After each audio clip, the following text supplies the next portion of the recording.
আমার এই ভাগ্নির নাম মাধবী মাঝি। হ্যাঁ, ও জামাই সুভাষচন্দ্র মাঝি, আমি মামা মহাদেব মাঝি।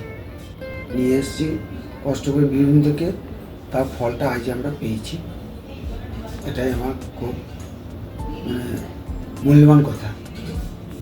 আমি আমার ভাগ্নিকে নিয়ে এই প্রাপ্তি এখানে এসেছিলাম আজ 1.5-2 বছর ধরে, কিন্তু ওর জরায়ুতে 2টি টিউমার ছিল। টিউমার 2টি মৌমিতা দিদির ডাক্তারবাবু অপারেশন করে আজকে আমার 2টি সন্তান আমার ভাগ্নি গর্ভে জন্মিয়েছে। আমি খুব ভালো আছি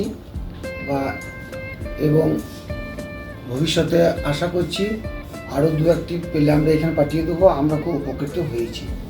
হ্যাঁ, খুব সুন্দর পরিষেবা সকলের, এটা খুব আমার ভালো লাগছে। ধন্যবাদ দিদির এই সেন্টারকে।